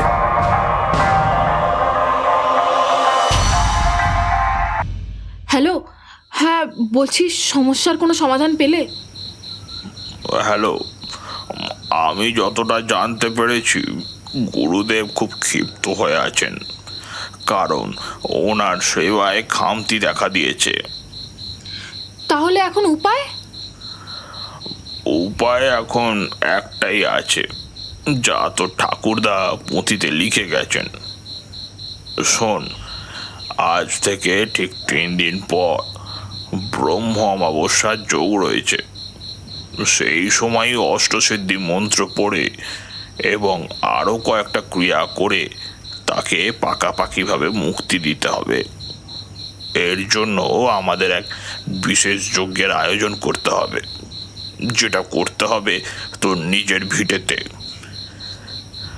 বাড়ির নাভি অর্থাৎ কেন্দ্র বরাবর সুবিশাল এক যজ্ঞ বেদি তৈরি করতে হবে ভিটের মাটি দিয়েই। তাহলে আর দেরি কিসের? আমি আজই বাবাকে বলে সব জিনিস আনিয়ে নিচ্ছি। দাঁড়া দাঁড়া, পুরোটা শেষ করতে দে আগে। এই যজ্ঞ কিন্তু যে সে যজ্ঞ নয়। যত জটিলের উপকরণ ততই কঠিন যজ্ঞ সম্পন্ন করা। উপকরণের মধ্যে প্রয়োজন একটা মাছ যার একটা চোখ নষ্ট, তার সাথে চাঁদের আলোয় শুদ্ধিকরণ করা এক বাটি গরুর দুধ এবং একজন সদ্য মৃত তান্ত্রিকের দেহের উষ্ণ রক্ত আর মহাগুরুদেবের মাথার অংশটা। এছাড়া আরও অনেক কিছু আছে, কিন্তু ব্যাপারটা হলো এই যজ্ঞ একমাত্র সেই করতে পারবে যার দেহে আমার গুরুদেবের রক্ত বইছে। মানে এ কি বলছো তুমি? আমাদের পরিবারের মধ্যে এমন কেউ নেই যে এইসবে দক্ষ। দাদু, তুমি এই যজ্ঞ করতে পারবে না? কারণ তাছাড়া আর কেউ তো নেই। হ্যাঁ, একজন ছিলেন, আমার মেজো কাকা। ঠাকুরদার পর সেই সব বিষয় নিয়ে ঘাঁটাঘাঁটি করতো, কিন্তু তার মৃত্যুর পর তো এখন আর তেমন কেউ নেই। লগ্না, সত্যি কি তাই? কেউ নেই এই পরিবারে? তুমি বলতেটা কি চাইছো? তোর শরীরে কি তোর ঠাকুরদার রক্ত বইছে না? তুই পারবি না এই যজ্ঞ সম্পন্ন করতে? পরিবারের এত বড় আঁচ আসতে তুই তো আমার কাছে ছুটে এসেছিলিস, আর যখন এখন সমাধান একটা বেরোলো তখন পিছপা হচ্ছিস কেন? না না দাদু, তা হয় না। আমি এসবের বিন্দু বিসর্গ জানি না। আর তাছাড়া কি তুই বুঝতে পারছিস না এখনো? ওরে, পুঁথিতে কি লেখা ছিল মনে করে দেখ। এই পুঁথি উদ্ধার একমাত্র আমার গুরুর ইচ্ছাতেই সম্ভব। তিনি চেয়েছেন বলেই তোর হাতে এই পুঁথি এসেছে। তাছাড়া তার করে যাওয়া সেই ভবিষ্যৎবাণী, তার মৃত্যুর 11 বছর পর একজন আসবে তার বড় ছেলের ঘরে, যার জন্য তিনি তার শক্তির এক অংশ রেখে গিয়েছিলেন। ভুলে গেছিস এসব? না দাদু, আমি কিচ্ছু ভুলিনি, কিন্তু আমি পারবো কি করে? কেন পারবি না? আমি তো তোর পাশে আছি নাকি? অবশিষ্ট সময়ের মধ্যে যা যা তোর শেখার আমি সব শিখিয়ে দেব। আর যোগ্য হওয়ার সময় তো আমি নিজে তোর পাশে বসে থাকবো। তাহলে এত ভাবনা কিসের? আচ্ছা দাদু, আমি করবো এই যজ্ঞ। এই 3 দিনে যা যা শেখার আমি শিখে নেব।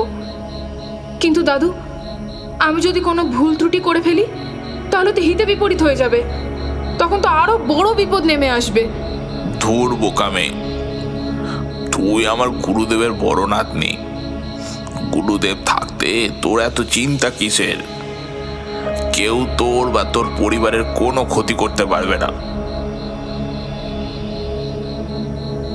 ওপাশ থেকে ফোনটা কেটে যায়। দুষ্টুর বুক ঠেলে একটা ক্লান্ত নিঃশ্বাস বেরিয়ে আসে। চোখের সামনেটা আস্তে আস্তে ঝাপসা হয়ে আসে তার। বাড়ির আপনজনদের সাথে কাটানো স্মৃতিগুলো নিমেষেই চোখের পাতায় এসে ভিড় করে। সে বাবার ঘরের সামনে এসে দাঁড়ায়। রাতের ধকলের পর মা বাবা একসাথে ঘুমোচ্ছে। তাদের ঘুমন্ত মুখ দুটো দেখে বড়ই মায়া হয় দুষ্টুর। আর তার সাথে একরাশ কান্না যেন বাঁধ ভাঙা নদীর মতো তার চোখ থেকে বেরিয়ে আসতে চায়। দুষ্টু সেখান থেকে সরে এসে তার ঘরে চলে আসে। হোয়াটসঅ্যাপটা খুলে প্রত্যয়কে একটা মেসেজ পাঠায়।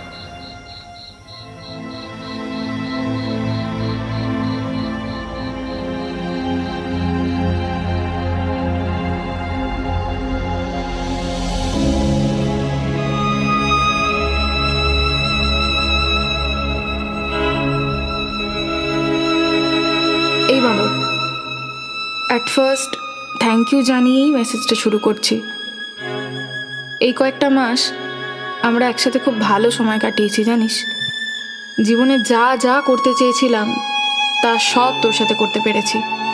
কলেজ বাঙ্ক করে সিনেমা দেখতে যাওয়া কিংবা পড়তে যাওয়ার নাম করে গঙ্গার ঘাটে গিয়ে বসা, সবটাই তোর জন্য সম্ভব হয়েছে।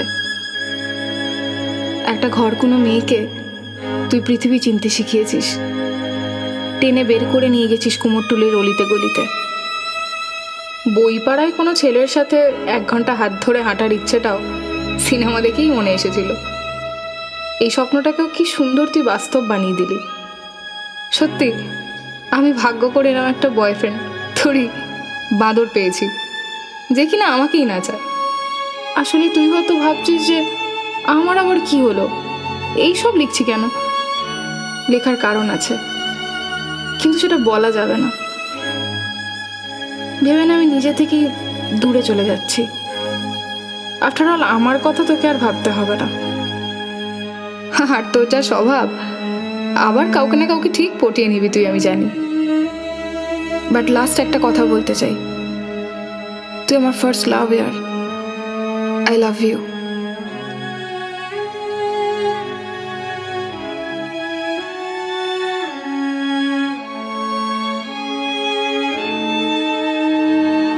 মেসেজটা পাঠাবে কি পাঠাবে না এই ভাবতে ভাবতে পাঠিয়ে দেয় দুষ্টু। তারপর সঙ্গে সঙ্গে প্রত্যয়কে ব্লক করে দেয়। বাঁধ ভাঙা নদী আর নিজেকে সামলে রাখতে না পেরে বন্যার রূপ নিয়ে তার 2 কূল ভাসিয়ে দেয়। দুষ্টুর চোখ পুনরায় ঝাপসা হয়ে আসে।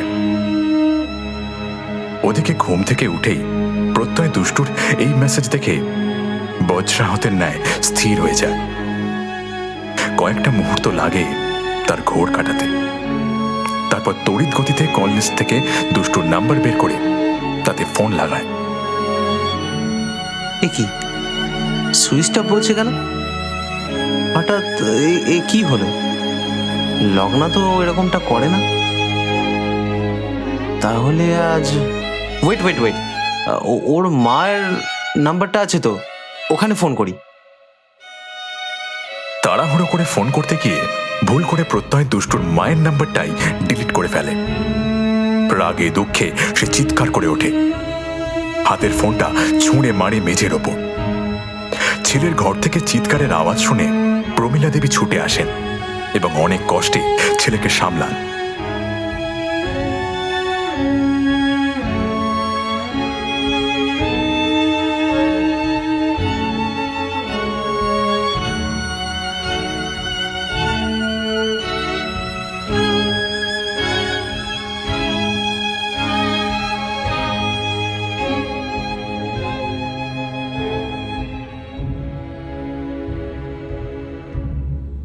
দেখতে দেখতে 3 দিন যে কিভাবে কেটে গেল দুষ্টু বুঝতেই পারেনি।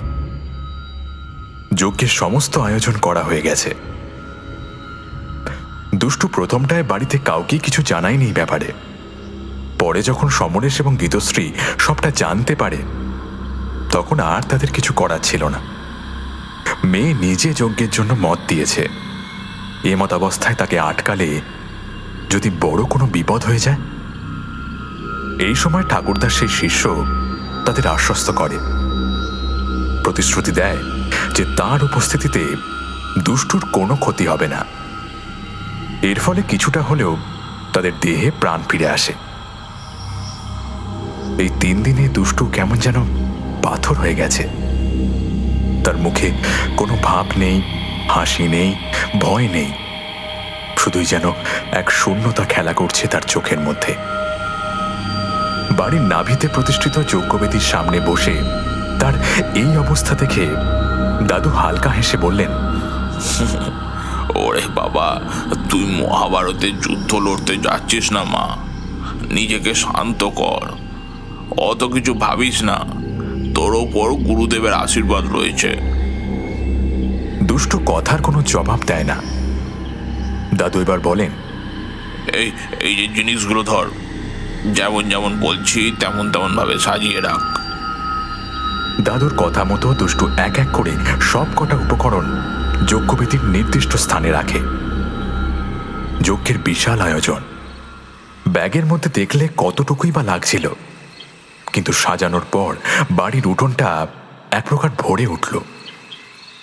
দাদু দুষ্টুর হাতে একটা মাটির মালসা দিয়ে বললেন, মালসার ঢাকাটা খুলে কুণ্ডের মাঝখানে কাঠের স্তূপের ওপর রাখ।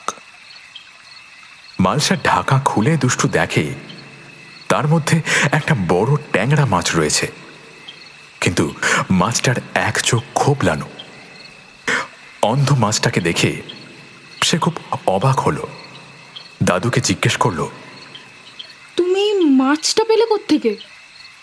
সে এক গল্প আছে। বাড়ির পাশের পুকুরে অনেক মাছ ধরেছিলাম, কোনো অন্ধ মাছ পাইনি। আর যদি পেয়েও যেতাম, সে মাছ যে অন্ধ তা বোঝার উপায় আমার জানা নেই। তাই ছোট একটা মাছ ধরে তার একটা চোখ খুবলে বার করে নিই। অন্ধ মাছ জোগাড়ের পদ্ধতি শুনে এই পরিস্থিতিতেও দুষ্টুর হাসি পেয়ে যায়। কিছুক্ষণ পর যজ্ঞবেদীর পাশে দাদু গুরুদেবের সেই খুলিটা এনে রাখল।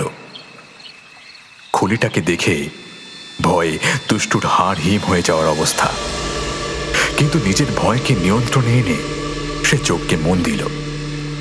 গুরুদেবের খুলিটার দিকে এক দৃষ্টে তাকিয়ে থাকতে থাকতে তার মনে হলো সেটি যেন কোনো সাধারণ মানুষের কঙ্কাল নয়। অদ্ভুত এক আকার খুলিটার, যেন তারই দিকে তাকিয়ে আছে জ্বলন্ত দৃষ্টিতে। জোগাড় জান্তির পালা শেষ, এবার আমাদের মূল ক্রিয়ায় বসতে হবে। দুষ্টু হাত জোড় করে মনে মনে ঠাকুরদাকে স্মরণ করে নিল। তারপর কালো কর্পূরে আগুন দিয়ে শুরু করলো সেই ভয়ানক যজ্ঞ। অস্ফুট স্বরে দাদু মন্ত্র পড়তে লাগলো এবং সেই শুনে দুষ্টু জপ করতে করতে ধীরে ধীরে উপকরণগুলি যজ্ঞের আগুনে সমর্পণ করল। উপকরণগুলির আহুতি দেওয়া হয়ে গেলে সে নিজের হাতটা বাড়িয়ে দিল অগ্নিকুণ্ডের দিকে। তার অন্য হাতে ধরা একটা ধারালো ছুরি। ছুরির ঈষৎ টানে হাতের তালু থেকে রক্ত ঝরে পড়ল কুণ্ডের মধ্যে। সাথে সাথেই কুণ্ডের মধ্যে থেকে ভেসে এলো এক গুরুগম্ভীর কণ্ঠস্বর। সেই স্বর শুনে দাদু চমকে উঠে চোখ মেলে তাকালো আর বলল, এ তো আমার গুরুদেবের গলার স্বর। তুই ওনাকে ডাকলি কিভাবে? তোকে তো আগেই বলেছিলাম যে সেই মহাগুরুকে ডাকতে, যার জন্য এত কিছু হচ্ছে। দাঁড়াও দাঁড়াও, তুমি একটু শান্ত হও। আমি কেন ঠাকুরদাকে ডাকছি তুমি একটু পরেই বুঝে যাবে। দাদু অবাক হয়ে সবটা দেখতে লাগলো। মনে মনে ভাবলো তার শেখানো সবটা কি দুষ্টু নিতে পারেনি? তাই কি ভুলবশত এটা করে ফেলেছে? পরিবেশ এখন একদম নিস্তব্ধ হয়ে গেছে। গাছের একটা পাতাও নড়ছে না। ব্রহ্ম অমাবস্যায় আকাশকে কালো কালির থেকেও কালো লাগছে। হোমকুণ্ডের আলোয় দুষ্টুর মুখটা হঠাৎই ঈষৎ জলজল করে উঠল। কয়েক মুহূর্ত পর মহাগুরুর খুলিটা নিজের হাতে তুলে নিয়ে সে তাতে লাল চন্দন এবং রক্ত মাখিয়ে রেখে দিল যজ্ঞবেদীর মাঝ বরাবর। এইভাবে অতৃপ্ত মহাগুরুর উদ্দেশ্যে আহ্বান জানানো হলো। হঠাৎই পরিবেশের মধ্যে এক আকস্মিক পরিবর্তন দেখা দিতে লাগলো। চারিদিক নিমেষের মধ্যে শীতল হয়ে উঠল। দুষ্টুরা বুঝতে পারছে যে তাদের আহ্বানে সাড়া দিয়েছেন যিনি, তিনি তাদের আশেপাশেই আছেন। পুঁথিতে লেখা অষ্টসিদ্ধি মন্ত্র জপ করে এক মুঠো ধুনো অগ্নিকুণ্ডের মধ্যে ছুঁড়ে দিতেই তাদের সামনে উদ্ভাসিত হলো এক বিকট দর্শন মূর্তি। কি বিভৎস সে চেহারা! অন্তরাত্মা পর্যন্ত কেঁপে ওঠে এমনই নারকীয়তা তার চোখে মুখে। দুষ্টু সঙ্গে সঙ্গে করজোড়ে প্রণাম জানিয়ে বলল, গুরুদেব, আমার প্রণাম নেবেন। আমি আপনার একনিষ্ঠ শিষ্য শম্ভুচরণের নাতনি লগ্নজিতা। আপনার এই ভয়াল রূপ প্রত্যক্ষ করে আমি এইটুকু বুঝতে পেরেছি যে কোনো কারণে আপনি আমাদের উপরে কুপিত হয়েছেন। তা বলে তার শাস্তি মৃত্যু? যারা বংশ পরম্পরায় আপনার সেবা করে এসেছে সেই পরিবার ধ্বংস হয়ে যাক, এটাই কি চান আপনি? গুরুদেব তৎক্ষণাৎ গর্জন করে উঠে বললেন, পরিবার? হ্যাঁ, পরিবার কাকে বলে তোরা জানিস? আমাকে ব্যবহার করে এই পরিবারের মানুষেরাই নিজেদের আপন জনেদের হত্যা করতে চাইছিল, সেটা জানিস?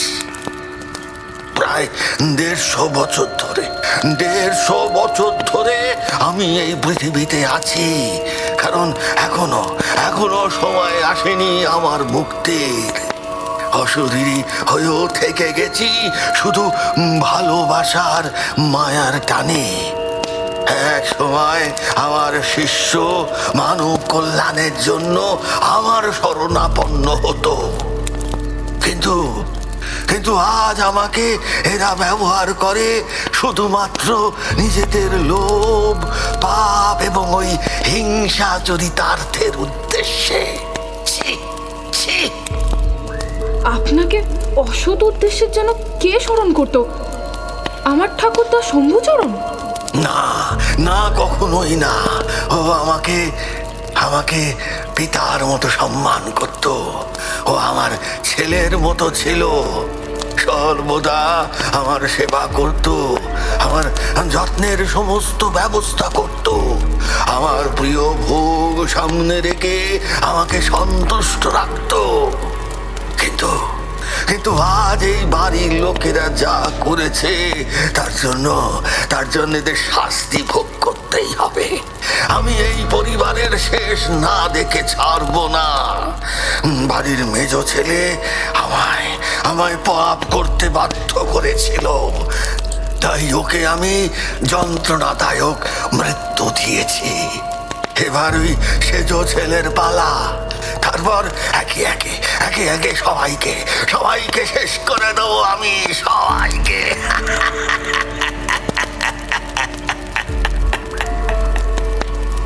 আপনি এমনটা করতে পারেন না গুরুদেব।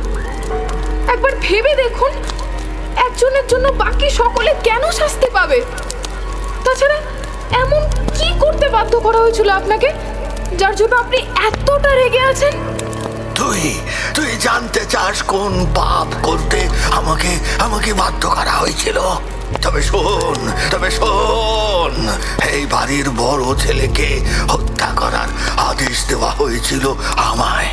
শুধু তাই নয়, তার সাথে তার পরিবারকেও যেন আমি মেরে ফেলি, এমনটাই নির্দেশ ছিল। কারণ বড় ছেলে মারা গেলে সম্পত্তি ভোগের সমস্ত রাস্তাই যে তাদের কাছে পরিষ্কার হয়ে যেত। বুঝতে পেরেছিস?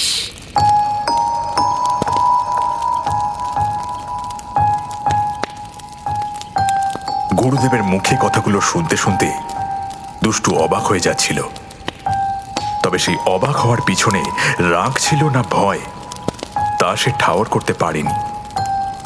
পরিবারের ওপর নেমে আসা দুর্যোগের মূল কারণ যে মেজো কাকা, তা বুঝতে আর কোনো সমস্যা হলো না তার। কিন্তু পরিস্থিতি এখন মাথা গরমের নয়। বাকি সব হিসেব পরেও মেটানো যাবে, কিন্তু তার আগে গুরুদেবকে শান্ত করতে হবে। কারণ তাকে শান্ত না করা গেলে অবশিষ্ট পরিবারকে কিছুতেই ধ্বংসের হাত থেকে বাঁচানো যাবে না। তাই দুষ্টুর হাতে এখন একটাই উপায় বাকি রয়েছে। তড়িঘড়ি সে ধ্যানে বসে এক মনে ঠাকুরদাকে স্মরণ করতে লাগলো। কয়েক মুহূর্ত পরেই যজ্ঞকুণ্ডের ধোঁয়া থেকে আরেকটি মূর্তিকে স্পষ্ট হতে দেখা গেল। গুরুদেব অনেক বছর পর তার শিষ্যকে আবার সামনে পেয়ে আনন্দিত হয়ে উঠলেন। আনন্দের স্পষ্ট ছাপ পড়ল তার চোখে মুখে। দুষ্টুরও একই অবস্থা হলো। প্রথমবার নিজের ঠাকুরদাকে দেখে তার চোখের কোনো ভরে উঠল জলে। ঠাকুরদা তার গুরুদেবকে প্রণাম করে বললেন, গুরুদেব, আমায় ক্ষমা করে দিন গুরুদেব। আমি আপনার যথাযথ সেবা করতে পারিনি। এতদিন আমার দেওয়া শিক্ষার অপব্যবহার করেছে আমার মেজ ছেলে। সে আপনার সাথে এইরকম আচরণ করবে আমি তা স্বপ্নেও ভাবতে পারিনি। তাই হয়তো পাপের প্রায়শ্চিত্তের জন্য বিধাতা আমাকেও মুক্তি দেননি। কিন্তু তাই বলে আপনি একজনের দোষের শাস্তি গোটা পরিবারকে দেবেন না গুরুদেব, দেবেন না। দয়া করুন, দয়া করুন গুরুদেব। গুরুদেবের মুখমণ্ডলে ফুটে ওঠা রাগ ধীরে ধীরে শান্ত হয়ে এলো। এই দৃশ্য দেখে হাত জোর করে থাকা দুষ্টু এবার হাঁটু গেড়ে বসে পড়ল মাটির ওপর। এতগুলো বছর পর গুরুদেবের সাথে ঠাকুরদার সাক্ষাৎ, এ যেন নিজের চোখে বিশ্বাস হচ্ছে না তার। কিন্তু ঠাকুরদাও তার গুরুদেবকে মুক্তি না দিলে যে ঘোর অমঙ্গল হবে। দুষ্টুর মনের এই কথাটা হয়তো বায়বীয় দেহধারী ওই দুই ব্যক্তি বুঝতে পেরেছিলেন। তাই তারা একসাথে বললেন, মা, অষ্টসিদ্ধি মন্ত্র জপ করো তাড়াতাড়ি। মা, অষ্টসিদ্ধি মন্ত্র জপ করো তাড়াতাড়ি।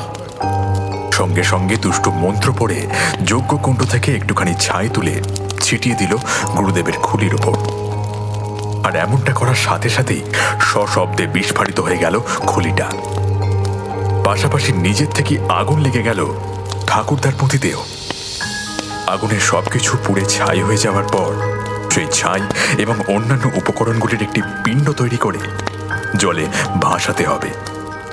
তাহলেই যজ্ঞ যথাযথভাবে শেষ হবে। ঠিক এমন সময় হঠাৎই দুষ্টুর মনে পড়ল সে তো যজ্ঞ ছেড়ে উঠতে পারবে না। পিছন ঘুরে দাদুকে বলল পিণ্ডটি ভাসিয়ে দিয়ে আসার জন্য। আর তখনই সে দেখল দাদু যে অজ্ঞান হয়ে পড়ে আছে মাটির ওপর। তার শরীরে কোনো সাড় নেই। অনেকক্ষণ ধরে ডাকার পরও দাদু সাড়া দিল না। খুব ভয় পেয়ে গেল দুষ্টু। সে বুঝতে পারল এতক্ষণ যা যা হয়েছে তা তার দাদু কিছুই দেখেনি। দুষ্টু তাকে ডাকলো, দাদু, দাদু, দাদু,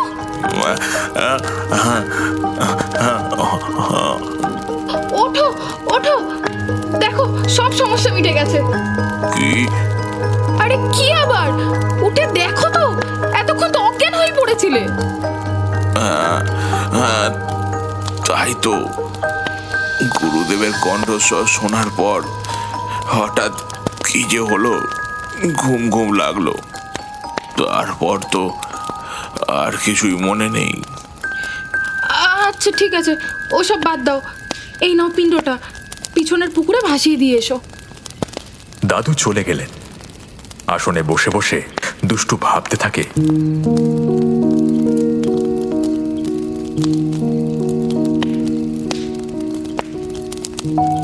আজ আমাদের পরিবার ধ্বংস হওয়ার কারণ আমরা নিজেরাই হচ্ছিলাম। শুধুমাত্র সম্পত্তির লালসা আজ প্রত্যেককে শেষ করে দিতে যাচ্ছিল। হে ঠাকুর, জানি না কত পরিবার এভাবেই প্রতিনিয়ত তছনছ হয়ে যাচ্ছে। কৃপা করো তাদের উপর। হঠাৎই একটা দমকা হাওয়া দুষ্টুর গায়ে এসে লাগলো। শীতল হাওয়া স্পর্শ যেন তার মনের ভিতরের সমস্ত রাগ ক্ষোভকে নিমেষেই মুছে দিয়ে গেল। দুষ্টু একবার মুচকি হেসে আকাশের দিকে তাকালো। সেই সময় তার কানের কাছে এসে কেউ যেন বলল, দিদি ভাই, আমাকে চিনতে পারছো তো? এবার আমি চলি কেমন? বাবা মাকে নিয়ে সুখে শান্তিতে থেকো। কণ্ঠটা শুনে এইবার কিন্তু দুষ্টু আর চমকালো না, বরং মনে মনে শান্তি পেল। যজ্ঞকুণ্ডে তখনও কিছুটা আগুন জ্বলছিল। দুষ্টু এক বাটি দুধ নিয়ে চাঁদের দিকে উঁচিয়ে বিড়বিড় করে কিছু একটা মন্ত্র পড়ে সেটি অগ্নিকুণ্ডে ঢেলে দিল। সঙ্গে সঙ্গেই নিভে গেল অবশিষ্ট আগুন।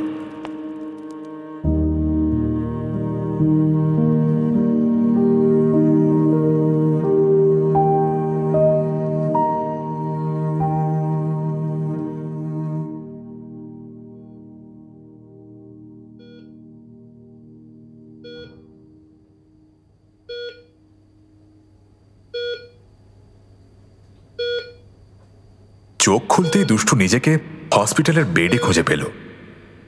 তার সামনে মাথা নিচু করে কেউ একজন বসেছিল। ঝাপসা দৃষ্টিতে ঠিক ঠাওর করতে পারল না লোকটাকে। চ্যানেল করা হাতটা অতি কষ্টে তার মাথায় ছোঁয়ালো। লোকটা হয়তো ঘুমিয়ে পড়েছিল। দুষ্টু স্পর্শে মাথা তুলে তাকালো। লোকটাকে দেখে দুষ্টু চোখ বড় হয়ে উঠল। সে মুখে কিছু বলতে পারল না। লোকটার হাত ধীরে ধীরে এগিয়ে আসতে লাগলো তার মুখ লক্ষ্য করে। দুষ্টু চাইছে সেই হাতটাকে আটকাতে, কিন্তু পারছে না। হাতটা তার খুব কাছে চলে এসেছে। তারপর সেটা দুষ্টুর গাল স্পর্শ করল। পরম প্রশান্তিতে বুঝে এলো তার চোখ। বলল,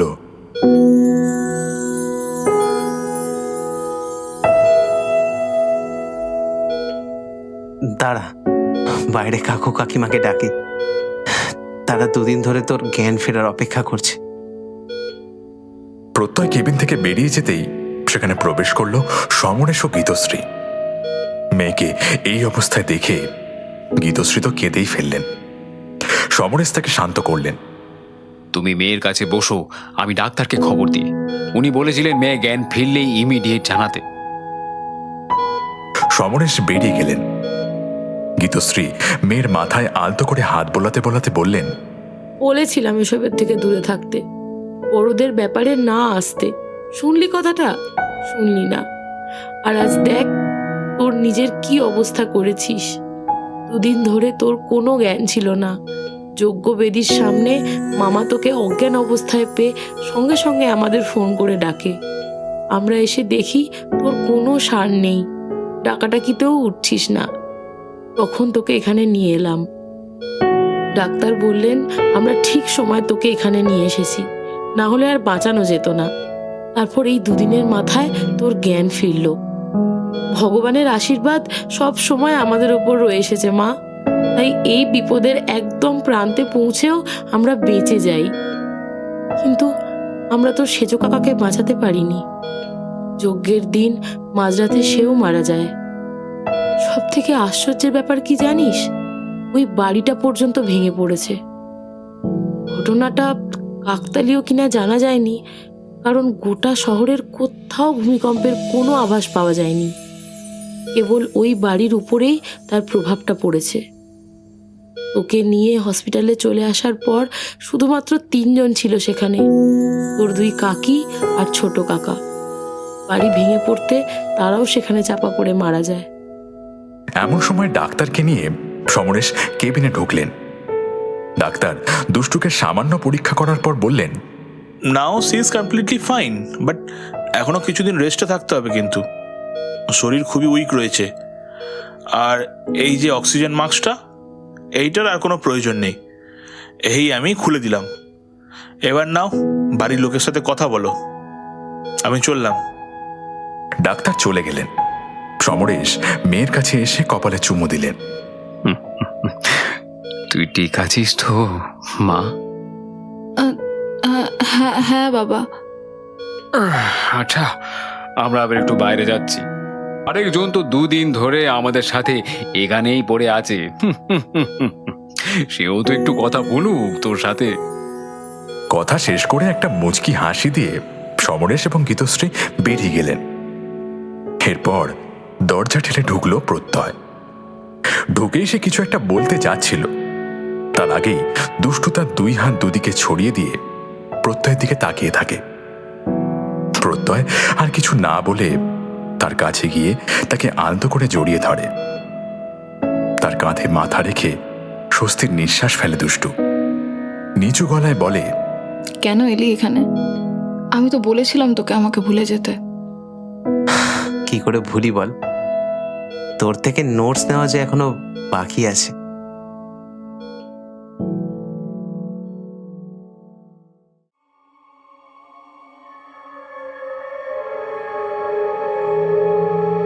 শুনলেন আজকের গল্প দিশা নস্করের লেখা ব্রহ্মসাপ।